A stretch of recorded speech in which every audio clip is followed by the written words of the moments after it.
Welcome back, everybody, to some more Grand Tactician, the Civil War. My apologies, and I did a post about this, so some of you may have already seen this, but there was a patch for the game today. It came out right in the middle of me recording my latest episode.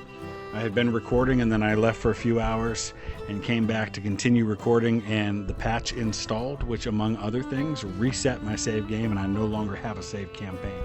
So we're not going to be able to continue that. And my hunch is that I may have to wait until we get to early release to really do another campaign. But in the meantime, I've got a couple of things I can do. Number one is we'll take a look at the Confederate campaign, just to at least get a feel for it and play a little bit of that so you guys can see that.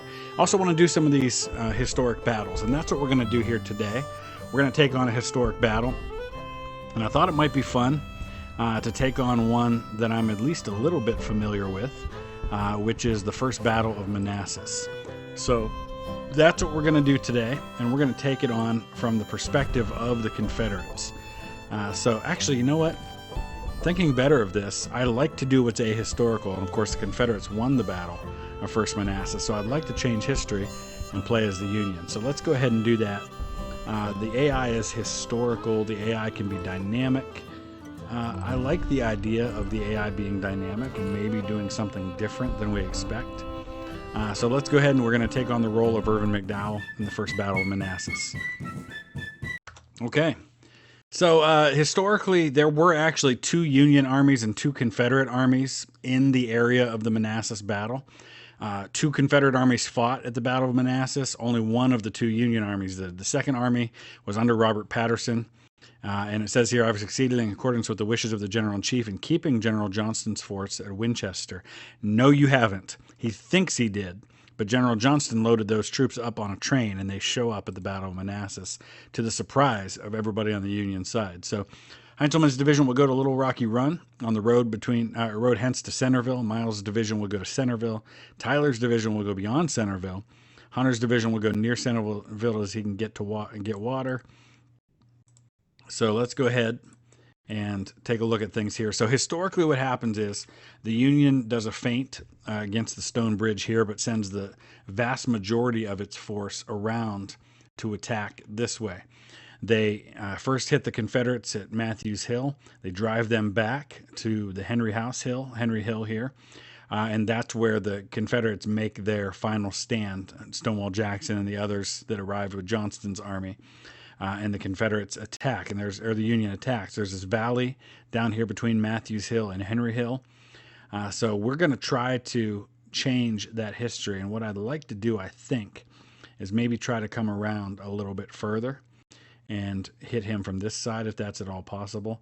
But I'd really like to be able to get these forces across the stone bridge. So we'll play it by ear. We'll see what happens.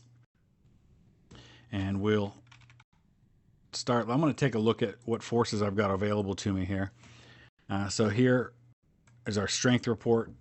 Oh my gosh, the Confederates are showing 48,000 men to my 32,000. That seems a bit much. So yeah, Confederates have the Army of the Potomac and the Army of the Shenandoah. Oh, this is showing the Union. That's right. Army of the Potomac, Army of the Shenandoah for the Confederacy.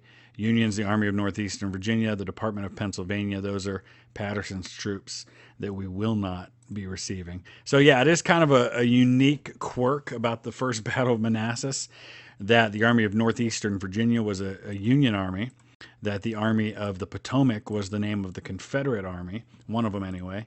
And there were Confederate troops in blue uniforms and Union troops in gray uniforms at this battle. I don't know how much of that will be depicted here. So let's go ahead and take a look at what divisions we have. Here's Tyler's division.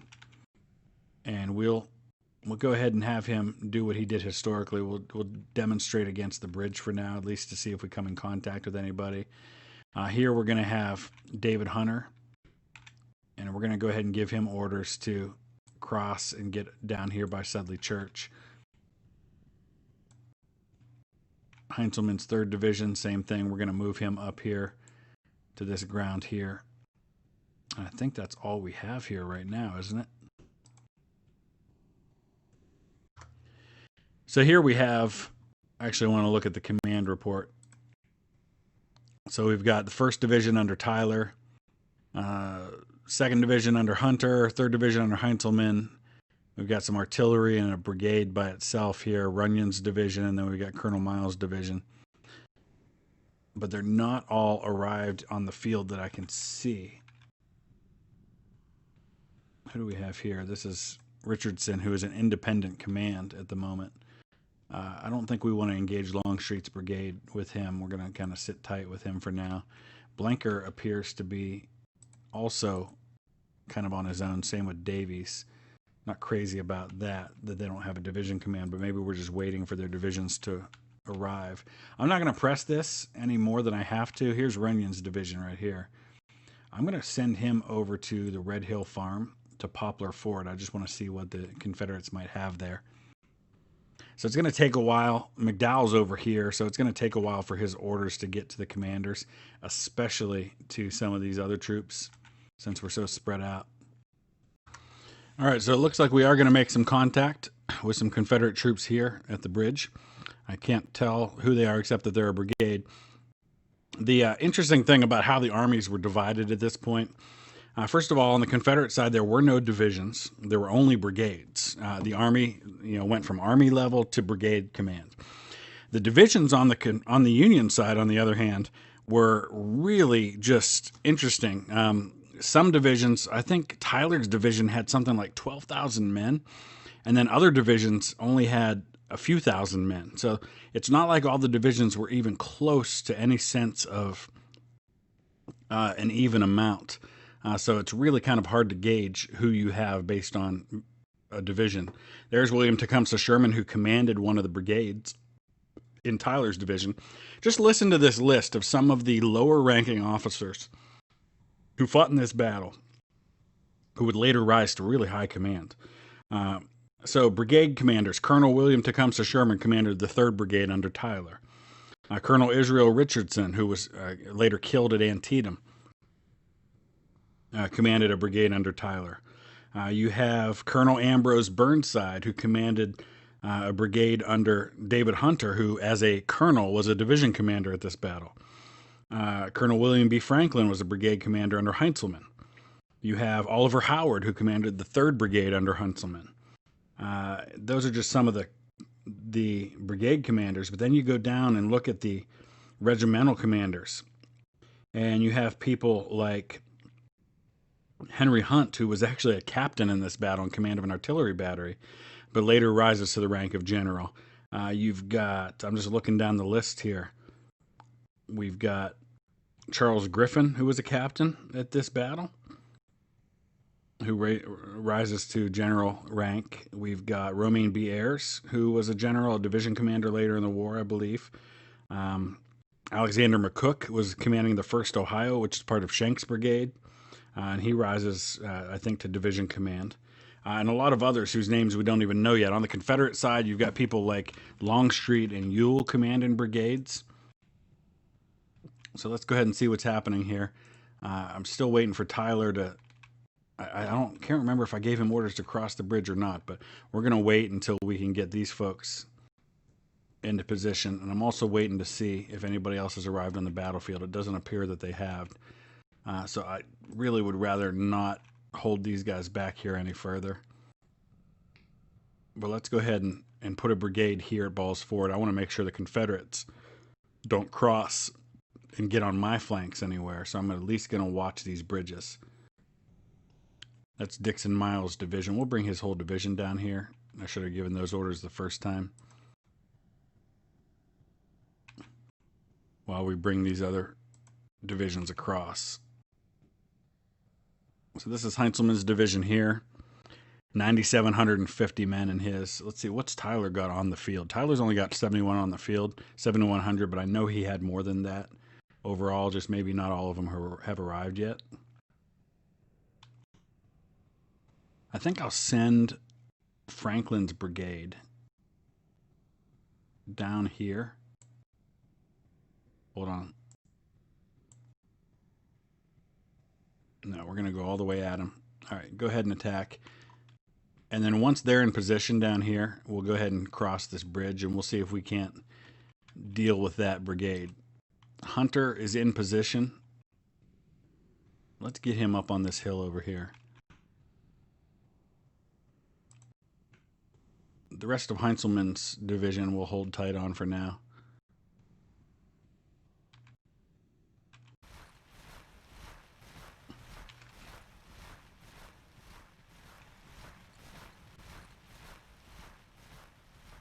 All right, I'm going to slow down time. These guys do have orders to get into position. There they go. They're getting into battle line. But he's going to go back here. Now, I did not give him an order to be back that far. But this is probably one of those examples of initiative that's being taken. He's just out of range, though, of the troops that I want him to attack. Come on, Franklin. Do your thing. He's not going to do it, is he? He doesn't appear to have any interest in attacking. Now remember, this is the first battle for most of these units. A lot of these guys are green. They thought it was going to be the only battle. Yeah, I know, Franklin, you've made contact. Why aren't you attacking him?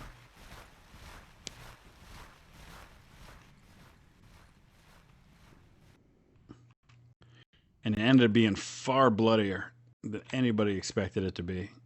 Oh, we've got a rivalry here. Who's the rivalry with? Sherman. There's a feud. He takes his own initiative. So it says here, this commander of this unit or a higher hierarchy acts on his own initiative without orders. Yeah, it's lovely. Yeah, it's everybody's first battle. All right, we're going to go ahead and move this division forward across. Maybe then we can get Franklin to actually do his duty. Oh, here he goes. Perfect.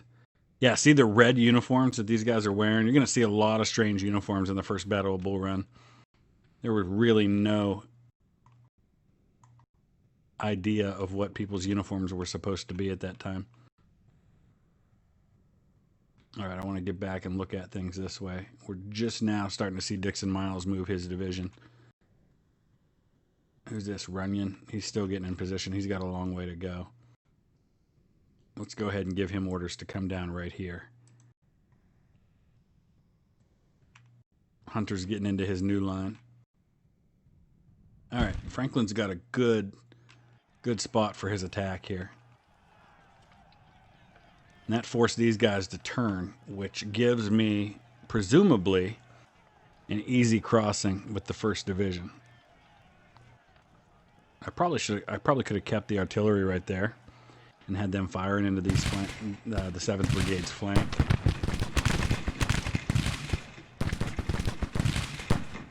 I don't know why their position is like this. It must have something to do with the terrain. So we've taken 24 casualties so far. It's saying 0, but there's no way we haven't inflicted any casualties yet.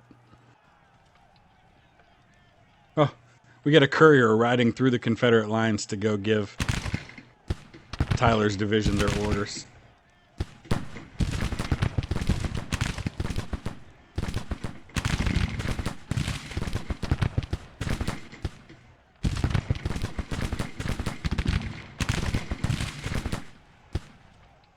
Let me look at the headquarters and see what it says about casualties inflicted.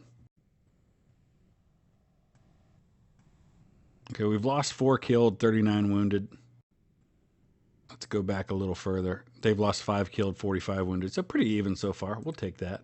I got to get out of the habit of constantly checking that because it shouldn't matter. And I could see why commanders could fall victim to constantly paying attention to casualty reports, but I just got to do what I got to do, and I can't worry about the casualties except as it relates to the effectiveness of my men to be able to complete the task. There's a lot about this game that causes me to have to rethink how I do things, and I like that because I do need to think like an army commander and not like every brigade commander on the field. I can't micromanage. That's not how this would work. And I need to get used to the idea that I'm going to get frustrated with people who don't obey orders and don't do things the way I would want them to do. That's life.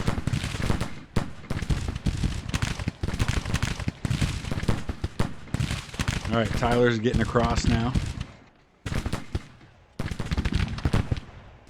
We've lost 100 men already in Franklin's brigade. Hang tight, Franklin. They're getting across the bridge. And this stone bridge is pretty narrow. Oh, why are you stopping, Shank? Get up there. It's funny that you have Shank, who's as a brigade commander, a brigadier general, and then we have colonels in command of divisions. So it looks like maybe is the feud.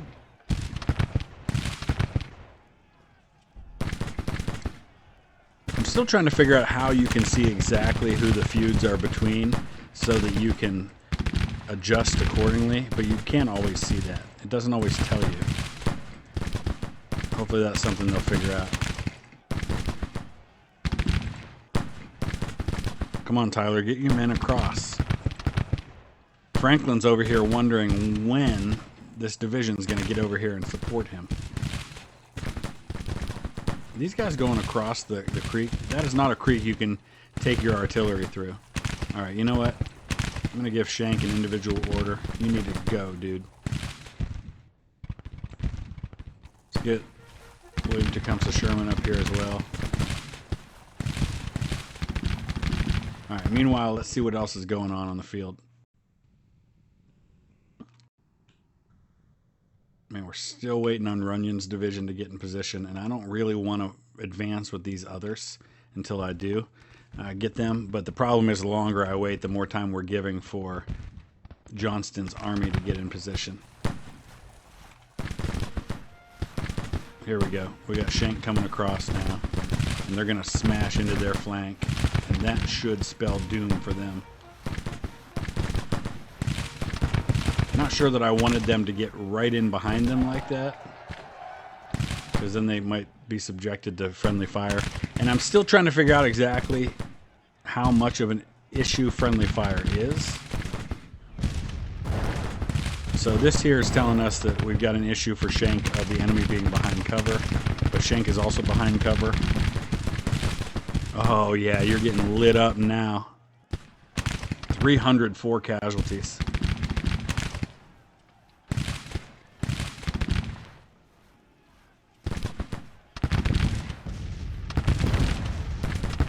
Artillery just started. Oh, just be careful you don't hurt these guys. And now here comes Sherman. Sherman's going to line up right there. I'd rather have Sherman up here somewhere, so let's give him new orders. Looks like the artillery's firing from across the creek. That's fine. Alright, things are well in hand there. We've got Blinker coming down here to guard Ball's Ford, but we also have Lewis's Ford that we have to worry about. I'm going to go ahead and put Davies there.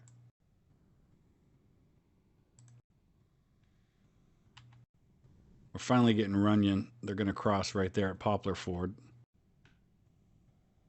Alright, so while Runyon's getting in position, let's go ahead and move Heinzelman up to Matthews Hill. We might run into the Confederates there. Historically, that's where we could expect to find them. But we are having a dynamic AI, so we can't necessarily expect him to do what he did historically. Longstreet's still down here. We can still see him. I wouldn't mind getting Henry Hunt's artillery up here at this crossroad firing on Longstreet.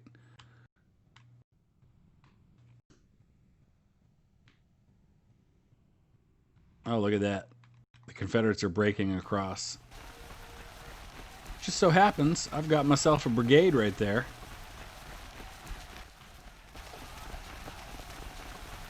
But I think these guys are going to run and get past there. Now let's bring the division artillery up to the hill.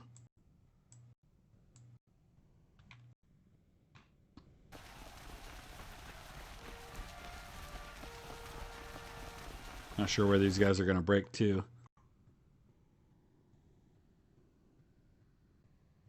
We're waiting for Davies to get his orders. It's going to take a while because the division commander's way back there still. All right, let's move on.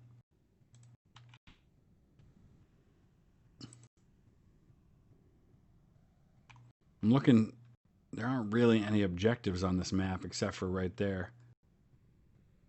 So Wilmer McLean, I don't know if this is his home here, but I would assume it is. If you're not familiar with this story, he had a farm near Manassas, and part of the Manassas battle was fought at and near his farm. And so after this and the subsequent battles, he decided he was getting away from Northern Virginia where all the fighting was happening, so he moves to Appomattox Courthouse, where Robert E. Lee ends up surrendering to Ulysses S. Grant in his parlor. So he was rightfully able to say that the war began in his backyard and it ended in his house. Just kind of one of those really quirky things that happened during the war, that one guy would have such things happen. I don't like that Davies is sitting here like this instead of being in a battle line. There we go.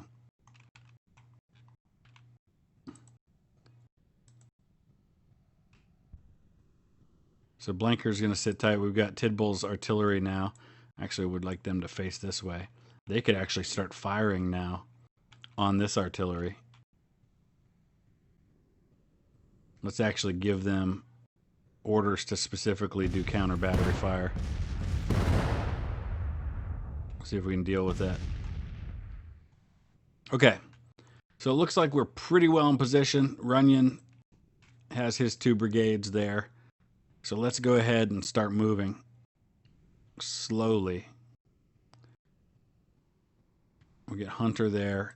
Heinzelman can move a little further forward on Matthews Hill. We'll bring Runyon's division up here, and that'll give us a pretty solid battle line across. And we'll keep these guys occupied here while we move across and hopefully get up and occupy Henry Hill across Chin Ridge, and we'd have a pretty good strong line there.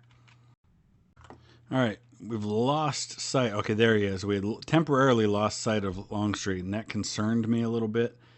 Let's go ahead and move Richardson a little further forward. It looks like Hunt actually has Longstreet in range for artillery. I'd like to see him firing on Longstreet's brigade, and I'm not sure why he's not. Oh, he is. Okay, perfect. Whether Longstreet's actually... Oh, he's taken 28 casualties. He's got 3,700 men in that brigade. That's the size of some of my divisions. All right, let's get Blinker. All right, he's pretty good there. He's protecting the artillery. We're just doing this artillery duel right now with the 5th Brigade Artillery. They've lost 4 men. They've got 9 guns. We've lost 3 men. We've got 14 guns. So we're just kind of shooting it out with them. But as long as we're doing that, he's not firing on my infantry. All right, I want to get down here at ground level and get a better understanding of the terrain than I can by looking at the map. So here's Hunter's division. Let's go ahead and move him up. That's just not a good spot for getting a good battle line. I want to go ahead and move him up a little further.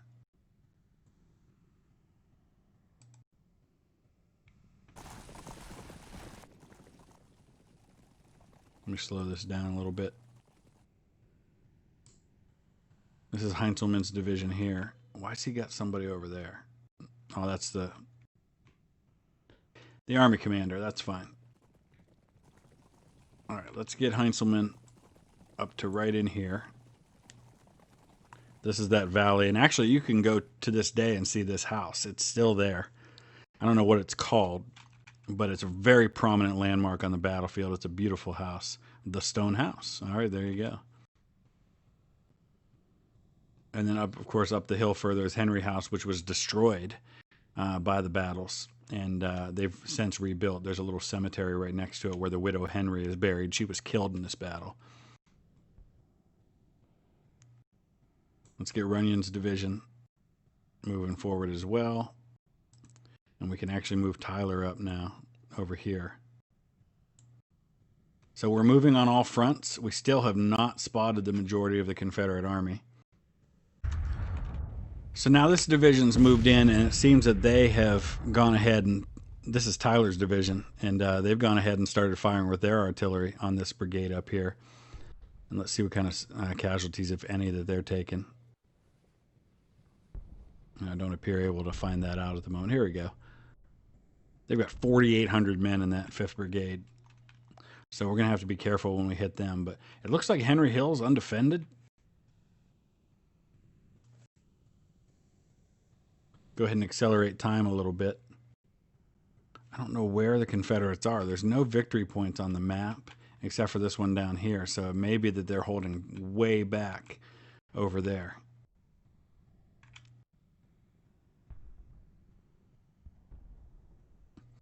All right, let's move Heinzelman up to fill this gap. I'm giving orders to kind of move a little bit at a time, thinking that I don't want to move them too far at once in case there's contact with the enemy. But I do want to go ahead and get Tyler's division up on this hill so they can be within sight to be able to hit these guys and drive them off. There's Oliver Howard's brigade right there. All right, let's go ahead and advance Hunter's division out this way.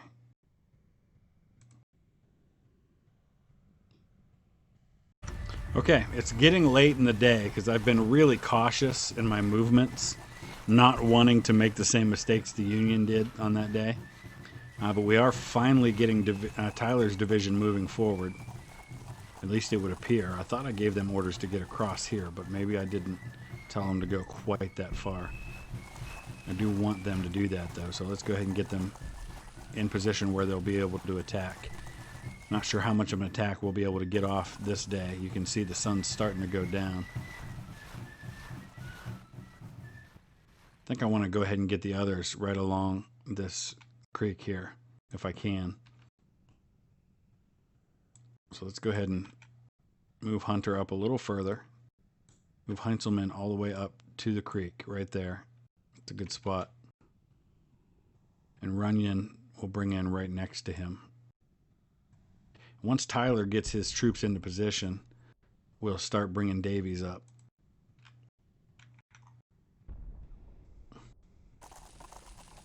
But I have a feeling that we're going to have to redeploy at the end of this first day of battle.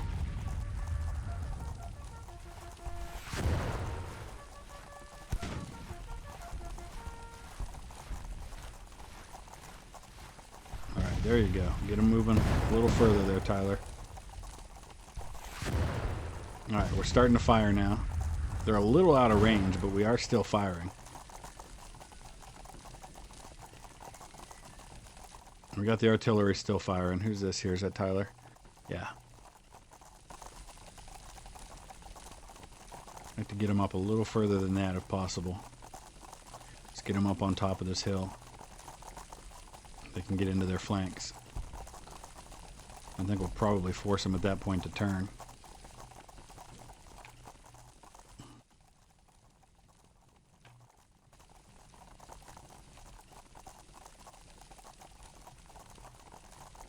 All right, let's speed this up again. There we go.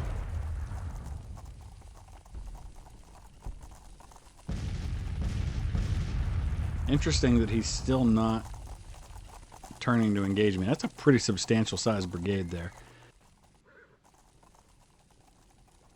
He actually is pretty equal to the numbers that I'm putting up against him at the moment. I'm not sure why that is. He's not turning to fight me. Except that he's also got the artillery hitting him from the other side.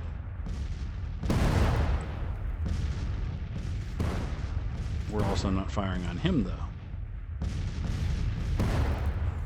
There we go. Now he'll turn because I wasn't engaging him before, that's why. That's a big brigade right there. You can see here I've got some Union troops wearing gray. Gets a little confusing on the battlefield, but that is what was happening. Let's bring this militia brigade down. And now it's time to bring this brigade across. We'll have them on 3 sides.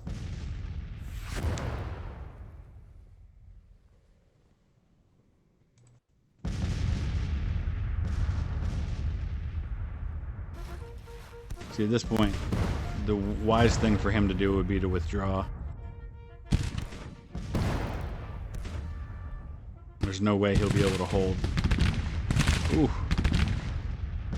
Yeah, you're outflanked. Oh, but so was I. What was I thinking? Oh. I got my guys across, but then the guns fired into them. Sorry about that, Davies. Ooh. And they broke in a hurry, which makes sense under the circumstances. Being the first battle, them getting fired into their flanks. Oh, I sped things along thinking it was going to go really quick at that point. It was not a wise decision on my part. All right, he's going to start falling back. There's no way he can hold that, and he knows it.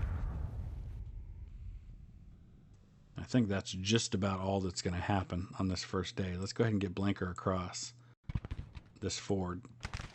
Should have sent him sooner. Is there anything else going on? I think that's about it. All right, we hit the end of the day, and that was a really good first day for me. We're going to get resupplied, redeployed, and continue our pursuit of wherever the main lines may be for the Confederates. I'm not sure where they are at this point. But let's go ahead and take a look at how things ended up the first day overall. So here you have my present for duty, 31,000. We lost 247 killed, 1,200 wounded, 168 missing. We're already approaching the numbers that happened at the first Battle of Bull Run. I believe the Union killed, wounded, and missing was something like, I don't know, maybe 2,500, I'm thinking for some reason. I don't know why that number sticks out in my mind. Okay, yeah, it was 2,700, 481 killed, 1,100 wounded, or 1,000 wounded, 1,200 missing. Confederates lost almost 400 killed, 1,600 wounded, but very few missing. So we're not quite to that rate yet, but you can see here the 5th Division lost 26% of their men, primarily this 1st Brigade, which lost, and that was Blanker's brigade. He lost 41% killed, and I think a lot of that had to have been the artillery. And then I sent him in to charge the enemy in a melee combat situation here at the end. You can see that's where Blanker ended up. So that's why he took a lot of those casualties. Okay, I've pretty well got everybody where I want them. We're going to go ahead and start our advance now, 6 a.m. the next day. Blanker is shattered from his attack. So let's go ahead and move Tyler's division up right there. We'll bring Runyon in right behind him, right beside him. We're just going to keep advancing it. In fact, I'll just give, maybe I can just do this at the army level. Nah, because I've got some divisions that are in different places.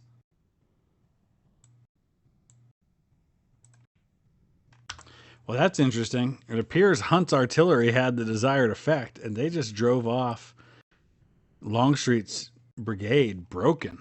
And that's impressive that that happened. So Dixon Miles is right here, and we're going to bring him right up to the edge of Flat Run. He's kind of our advanced position. Runyon's going to be right behind him, coming in right here. We're going to start to get a sense of where the enemy is. We'll send Heinzelman up this way. He's got to be up here in this high ground, waiting for me, which is actually pretty smart.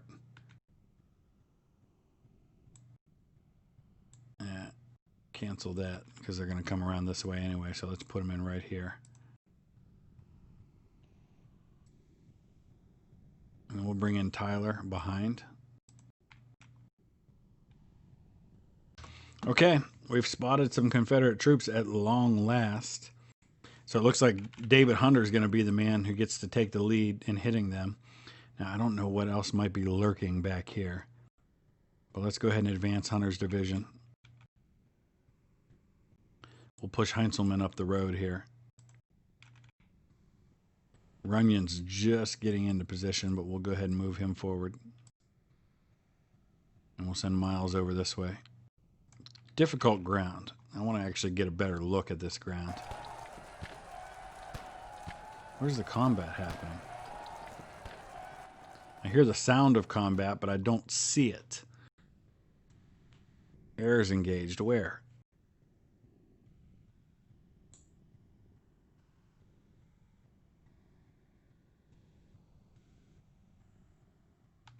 Crazy. I actually don't see where Ayers is engaged.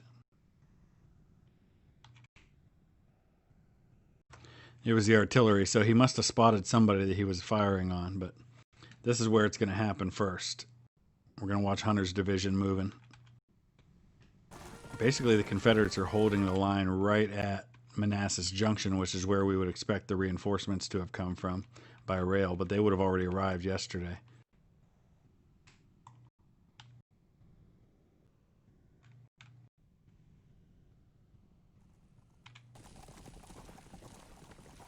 So it's going to be Ambrose Burnside who gets first crack at the Confederates this time.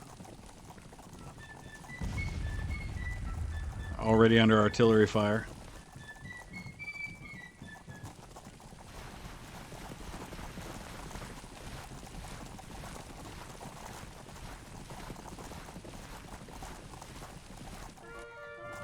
Alright, he's getting him into battle line now.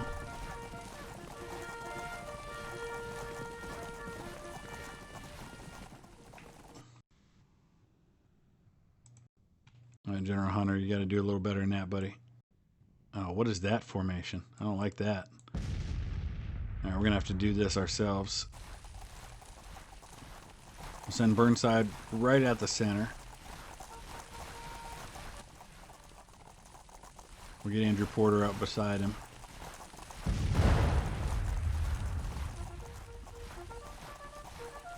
Charles Griffin's artillery's probably fine right there. Is that all he's got in that brigade? It looks like it is. Or in that division. So 1,000 men. This brigade's probably a lot bigger, 3,100.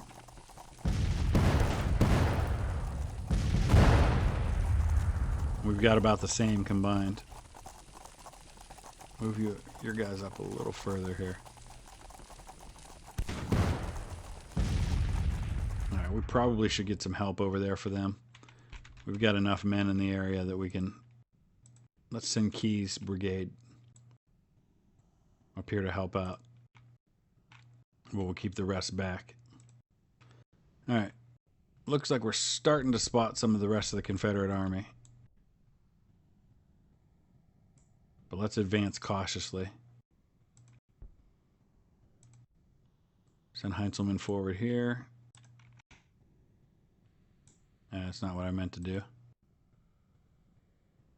Send the whole division, please. Thank you.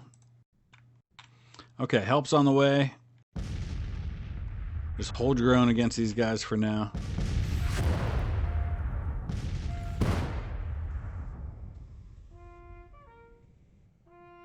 What's going on here? Let's see. Supported enemies behind cover. This is their first combat. There's a lot going on here. Flanking fire. From where?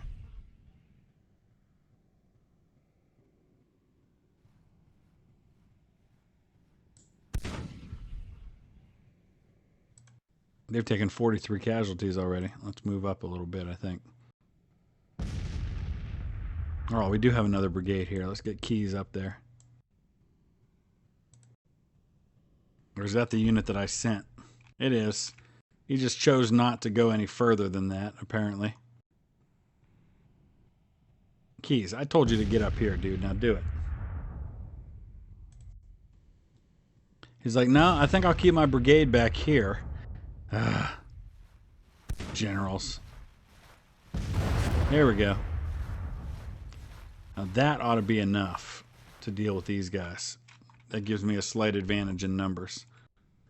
Now this is where the vast majority of the Confederate army is, and they appear to be all bunched in one ugly mess right there.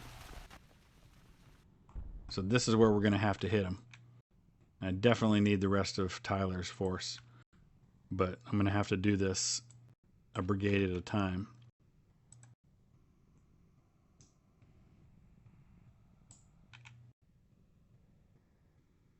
Since a division order would actually mean Keyes moves again.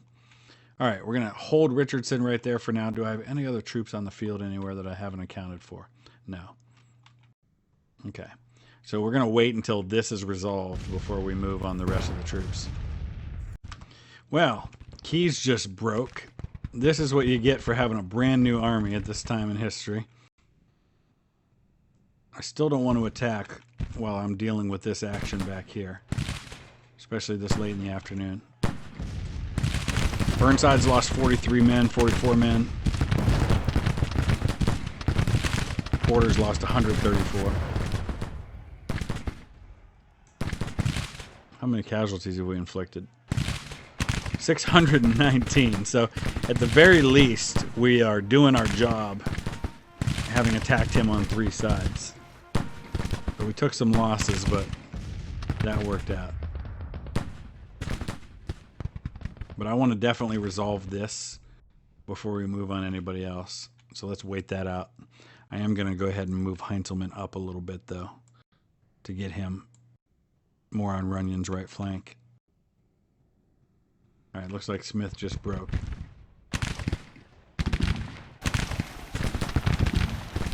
Now they're going to get into melee combat. But he's going to break right through there. All right, let's go ahead and see if we can take out this battery. Last time I did this, it went horribly for me, trying to melee charge into a battery.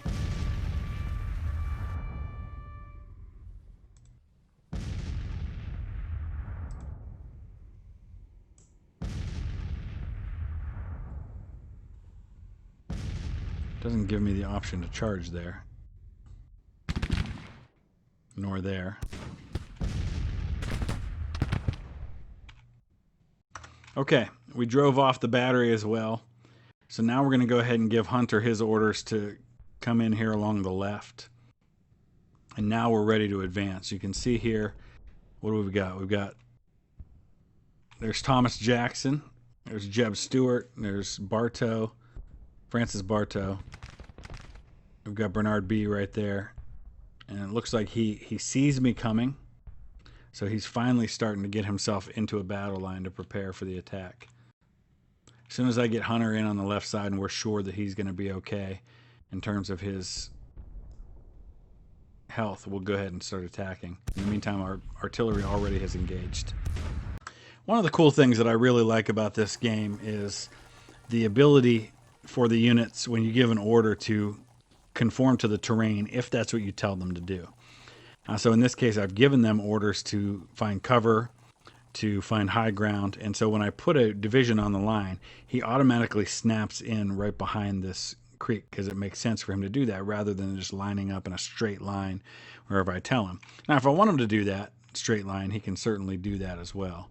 But in this case, it's not what I want. So same thing here. If we tell Runyon to go up here to this point, you can see he's going to go right in. Actually, that's one brigade. We want the whole division. He's going to go right in behind there if we put him up that close, like that. We're still waiting on Hunter, who hasn't received his orders yet.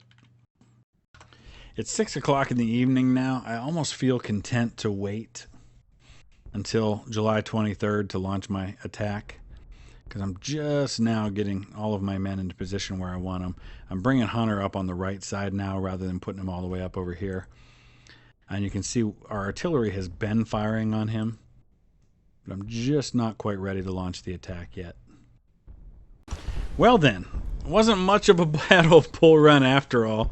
He withdrew from the field, having taken 4,000 casualties overall, 4,800 actually altogether. I lost 2,000 men. So pretty substantial day for me. As I got up close to him, he ended up withdrawing. So I'm sorry, guys. I know that wasn't as much action as you would have liked to seen, but at least gives you a feel for what can happen. And in that case, because the majority of the Confederate Army had fallen back so far, I was able to engage little pieces of his delaying action and inflict so many casualties on them that I never had to take on the full army. So my slow, methodical approach seems to have done the trick. But let me know your thoughts and let me know which historic battle you'd like to see next. I am going to do a look at the Confederate campaign so you can at least see things from that perspective as well. But I'm going to fight some of these battles while we wait for a couple more updates to happen. I don't want to get into it another campaign and have the same thing happen. So let me know your thoughts. Drop a like if you would. We'll see you again soon. Thanks for watching.